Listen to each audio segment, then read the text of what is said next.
gitu. Ya nggak tahu ceritanya bagaimana. Pokoknya Pak Tarno dibawa sama anaknya mau berobat, tiba-tiba ada di rumah Bu Lisa.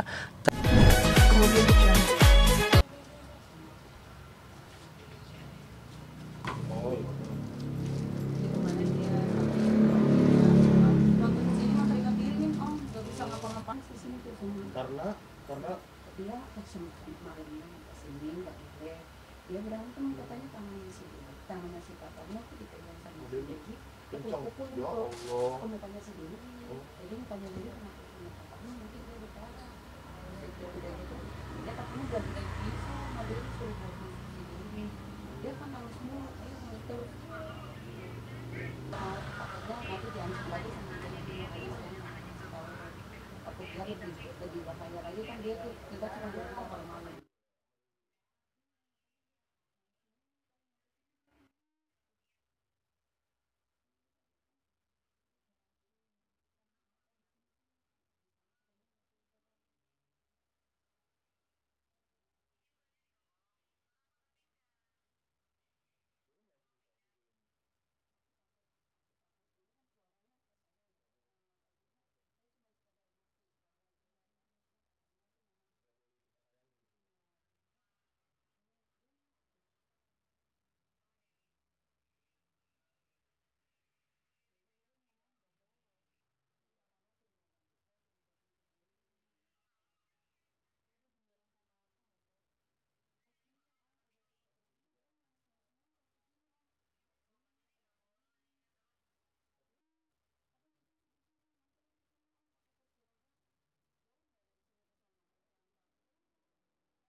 Yang lama ngambil obat ya?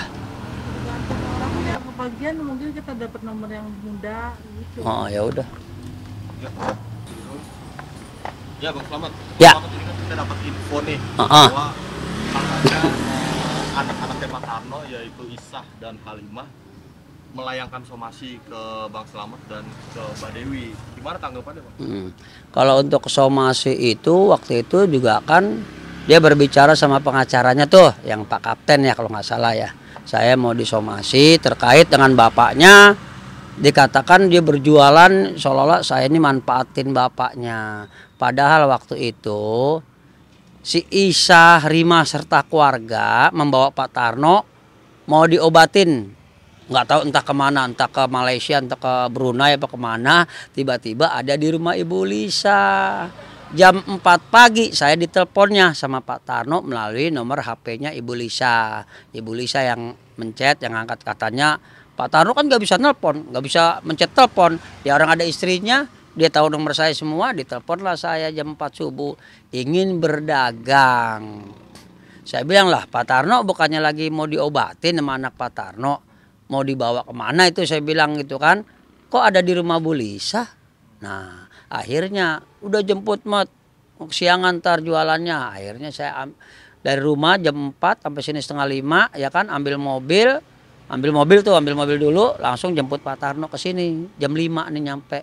Setelah jam 5 nyampe, mau dagang di mana Pak Tarno? Udah di mana aja terserah, selamat kata gitu. Oh ya udah. Kita berdua nih, enggak, jemput Dewi dulu. Oh jemput Dewi, oh ya udah dah. Saya jemput Dewi lah. Jam 5 nih ke rumahnya Pak Tarno di mobil. Saya datang, Mbak Dewi, ketok-ketok. Loh, ada apa? Kita jualan. Jualan sama siapa? Kata Mbak Dewi. Jualan sama Pak Tarno lah. Kaget dia. Pak Tarnonya emang di mana? Pak Tarno ada tuh di mobil. Loh, kan dibawa sama anaknya ke Tangerang apa kemana? Kok tiba-tiba ada di Ibu Lisa? Gitu. Ya nggak tahu ceritanya bagaimana. Pokoknya Pak Tarno dibawa sama anaknya mau berobat, tiba-tiba ada di rumah Bu Lisa, terasa terpukul lah Bu Dewi nih, seolah-olah ingin dipisahkan Pak Tarno dengan Ibu Dewi gitu. Kok lu mau bawa ke rumah lu yang di sana di Tangerang apa yang di mana, lu mau berobatin Pak Tarno kok tiba-tiba ada di rumah Bu Lisa, sehingga Bu Dewinya marah di situ. Pak Tarno, si Isah sama Halimah ini menganggap bahwa Pak Tarno dibuat seperti sapi perah nih, disuruh maka sehingga anak-anak Pak Tarno mensomasi dan berencana ingin melaporkan Abang dan Dewi ke kepolisian. Tapi itu kan terkaitnya itu kan sudah berlalu ya, udah cerita bagaimana dia juga datang ke Polres, ada juga videonya itu, pernah saya lihat juga videonya dia datang ke Polres, tapi dengan anggota Polres Jakarta Utara itu terasa seperti kayak gimana ya, kayak dicuekin atau gimana lah gitu kan. Nah, terus datang ke dinas sosial untuk membawa bapaknya mau direhab di sini. Saya bilang Pak Tarno, itu yang namanya dinas sosial, kalau Pak Tarno mau tahu, itu tempat gelandangan yang ditangkap sama anggota dinas sosial. WTS yang tertangkap bawa ke situ, orang gila ketangkap taruh di situ. Emang Pak Tarno gelandangan atau orang gila atau apa? Emang mau Pak Tarno dibawa ke sana? Silakan kalau Pak Tarno mau. Orang menderita Pak Tarno yang di Kedoya, saya bilang, saya ketemu orang ya waktu pulang ke Palembang itu orang menderita. Ada rekamannya, ada suratnya segala macam, dia disuruh masak dulu berhari-hari, ada yang ditelanjangin dulu, pengakuan orang-orang dari Kedoya gitu ya. Pokoknya menderita lah Bang, dia bilang begitu. Nah, jadi Pak Tarno mau tuh seperti itu, ditaruh di Kedoya, saya bilang. Tapi somasinya udah 3 kali bener Bang? Oh, kalau untuk somasi nggak ada sih yang datang ke saya, nggak ada. Cuman adanya kita lihat di pemberitaan aja, di pemberitaan aja. Nggak ada. Nah, waktu itu ada salah satu ya mantan manajernya Pak Tarno terkait dengan pembicaranya mau kasih job untuk Pak Tarno nih, datang ke rumah saya. Ada Pak Slamet gak nih? Ngobrol sama tetangga-tetangga saya nih, nanya. Nah, dia telepon, Mut, ada di mana? Oh, gue lagi di rumah Pak Tarno. Ini ada Pak Tarnonya. Udah video call, Pak Tarno, saya mau ngasih job. Tetangga saya orang warteg mau ulang tahun, kata ini. Akhirnya dia nanya ke tetangga saya. Ya kan, nama istri saya juga nggak dihiraukan. Gitu. Ternyata di situ mau ngasih job. Tapi kok mau ngasih job, dia menanyakan sama tetangga saya, rumah PRT-nya di mana? Siapa nama Pak RT-nya? Pak RW-nya siapa gitu. Ngapain lu mau ngasih job nanyain Pak RT? Ya kan?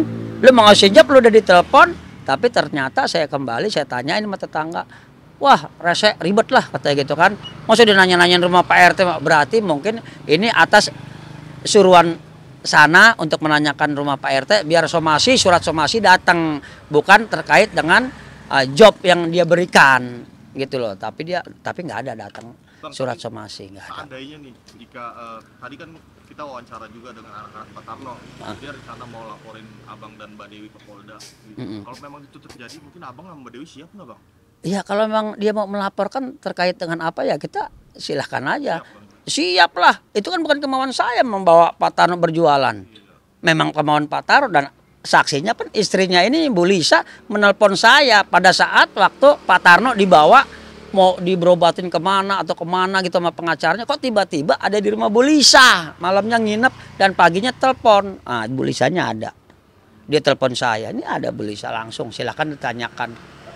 Setiap saya berjualan sendiri nyaman, setiap saya ditelepon baru saya datang sama Pak Tarno. Kalau nggak ditelepon ya enggak, saya jualan sendiri 5:30 jualan aman enak ya kan. Tapi dengan adanya Pak Tarno menelpon ya oke lah saya datang. Karena saya sebagai sahabat, ya kan menganggap dia juga sebagai orang tua saya juga, ya udahlah nggak apa-apa lah dia main. Artinya gitu. hanya Mendampingi. Memang dari dulu sebelum Pak Tarno menjadi artis RCTI The Master, dulunya memang dia jualan, sampai jualan minyak tanah, jualan. Itu udah lama. Belum, saya kenal Pak Tarno di The Master season pertama. Sebelum ada manajer-manajer yang lain-lain seperti yang nipu Pak Tarno 100 juta. Sebelumnya adanya supirnya si Anggi bohongin Pak Tarno, transfer DP larinya karena rekening namanya Swetarno, padahal nama Pak Tarno kan Sutarno bukan Swetarno, sampai ketahuan supirnya yang namanya Anggi kabur. gitu. Oh, seperti itu. Gitu. Sampai ada lagi yang sekarang nih yang contreng biru 2 begitu sampai sekarang manfaatin begitulah manfaatin Pak Tarno semua gitu. Bang, anak-anak Pak Tarno emang nggak akur sama istri-istrinya Pak Tarno ya?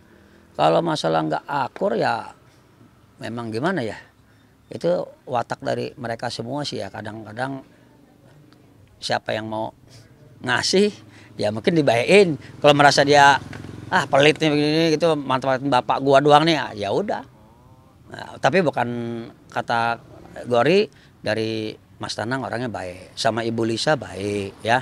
Mas Nanang tuh orangnya bergaul lah dengan istri-istrinya, istilahnya maulah berkenal, bersahabat, nggak pernah minta uang Mas Nanang dari siapapun. Soalnya juga sama seperti itu. Tapi kalau dengan maaf kasar kata ya, dengan anak dari istri kedua ini memang ya taunya ya begitulah. Sampai saya pun dipinta duit gitu kan. Gitu. Tanah ini gimana ditinggal sekarang? Mas Nanang ya rumahnya sih dekat Pak Tarno juga sebetulnya.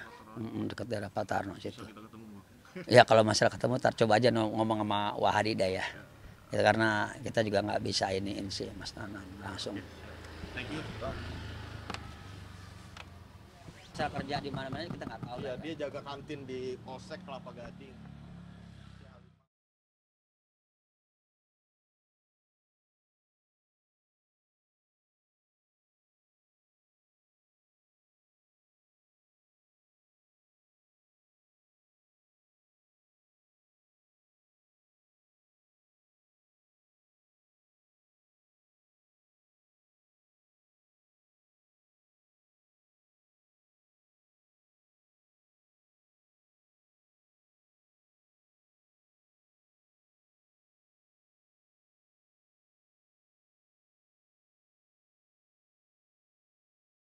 Mau ya? Kan nggak terdaftar di Nggak KUA. terdaftar, cuma punya bukunya doang. Si cewek punya, ibu saya mah punya. Lagi ya, kalau dinikahin jabatan sama pemutiara atau nikah hisbat lah kasarnya, mau pemutiara mau apa kan harus dinikahkan lagi. Iya, nikah lagi. Nggak sembarangan sama ibu. Bapak saya datang, mama saya datang. Waktu di lorosan. Maksudnya ibu tuh kemarin nikahnya diulang lagi, gitu kan waktu kemarin itu gitu. kita masih jaga lagi telorotan sama saya. Ya, tidak ada tahu nggak? Cuma karena telorotan doang. Oh, itu siri. Di sini. Tapi kalau tanya kalau lu nggak nikah lagi, lu bisa dapat surat nikah. Apa lu beli sama Pak Arsip dibikinin, uang 1 juta dapat buku nikah. Nggak terdaftar, punya lu buku. Jadi bisa membuktikan ke semua orang, tapi kalau dibuktikan diusut nggak ada di semua. Diusut di sana sekali itu aja dinikahkan ke kantor KUA Kemayoran. Dilihat dari KTP kita juga kelihatan tuh. Ini udah nikah, apa belum? Oh bujang, dilihat. Kan ada KUA nggak sembarangan. Iya. Itu tuh ada nggak sih? Yuk kan. Langsung saya sudah tanda tangan ijazah. Dapatlah beberapa hari itu buku itu dan agama tuh, oh lu mau nikah lagi, lu pernah nikah sini, kasih nggak bisa, lu harus nikah di sini. Gituin bu. Emang sama barusan di mana? Pertama Mbak Muji, Bamuji. Mbak Muji yang pertama, yang masih cerewet ada di sono, dapat seminggu pulang, dapat seminggu obat jalannya di Koja. Kedua ya di sini, ketiga juga sekarang ya di sini. Kojak. Bapak kasih tahu sama saya. Iya, maksudnya kemarin seminggu di Kojak. Rekaman mah ada sebenarnya, tapi saya nggak tahu itu tegas saya kayak gitu. Video Tapi dia masuknya dari IGD apa uji di depan apa? Kalau di Gembok, dia masuk pada tadi berdua nggak tahu di Siapa? itu orang.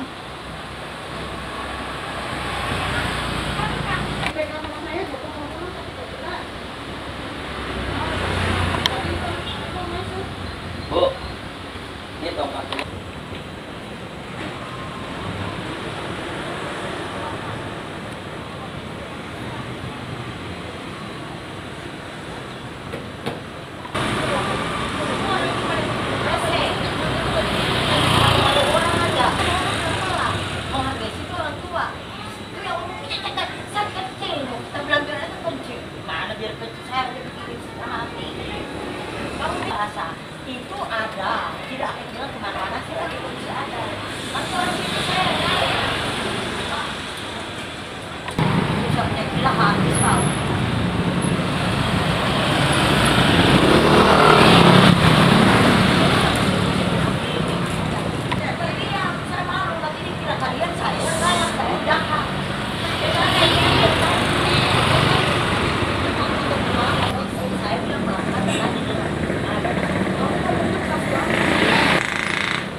semuanya sama saya. Kalau Bu Lisa Pengadaan orangnya bayi ini ya. kurang pengalaman, kalau dia Kamu kan nggak ngerti HP. iya, jadi dia kurang ada apa-apa. Kamu Udah sampai ke Mbak. Kenapa Mbak? gitu.